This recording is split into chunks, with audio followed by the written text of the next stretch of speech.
Shalom, apa kabar kita semua hari ini? Kembali saya mengunjungi Bapak Ibu yang ada di rumah dengan renungan firman Tuhan.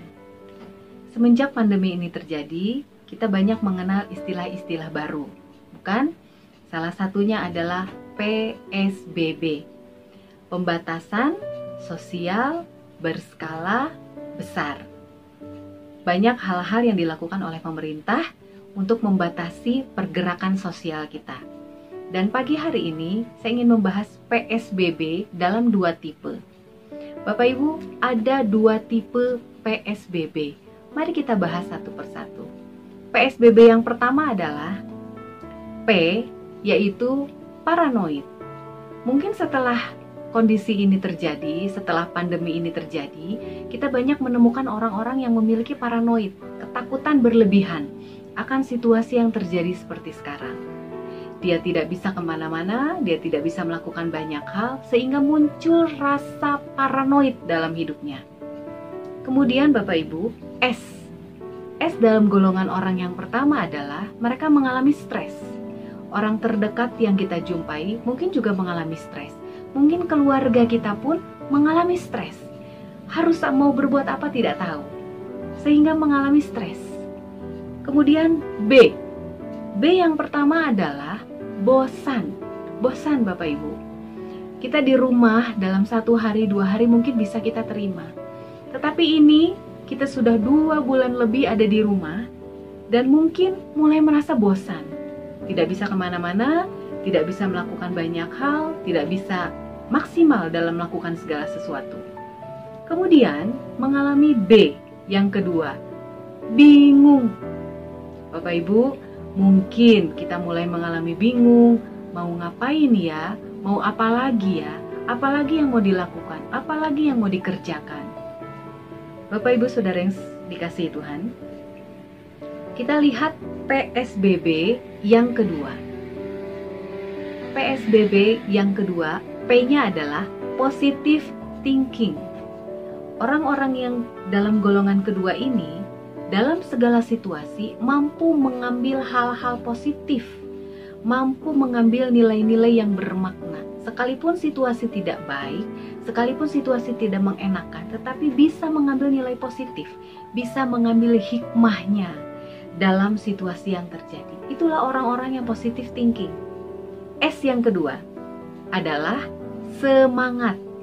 Apakah kita masih memiliki semangat? Apakah kita masih bisa mengalirkan semangat dalam keluarga kita, dalam lingkungan terdekat kita, untuk keluarga, untuk anak-anak, untuk orang-orang terdekat? Dan apakah semangat itu masih ada dalam diri kita, Bapak Ibu? B, untuk orang-orang yang kedua adalah bekerja. Sekalipun tidak maksimal seperti yang dulu kita kerjakan, tetapi firman Tuhan dalam Pengkhotbah 9 ayat 10 katakan, apapun yang dijumpai tangan kita untuk kita kerjakan, kita harus mengerjakan dengan sekuat tenaga.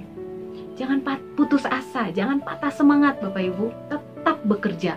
Apapun caranya, bagaimanapun caranya, kita punya Roh Kudus. Kita punya Roh Kudus yang memberikan kita hikmat, bagaimana seharusnya, apa yang harus dilakukan. Pertama-tama bagaimana dulu, kemudiannya bagaimana dulu. Itulah bekerja Bapak Ibu. Kemudian B yang terakhir adalah bersyukur. Orang dalam golongan yang kedua, dia mampu bersyukur dalam situasi apapun. 1 Tesalonika 5 ayat 18 katakan, mengucap syukur dalam segala hal, itulah yang dikehendaki Allah. Amin. Baik atau tidak baik situasinya, bersyukur kepada Tuhan. Katakan terima kasih Tuhan. Bukankah hari ini kita sehat, kita melihat keluarga kita sehat, itu anugerah Tuhan? Tetap bersyukur Bapak Ibu. Kita ada di mana? Apakah kita ada dalam golongan PSBB yang pertama? Atau kita ada dalam PSBB yang kedua?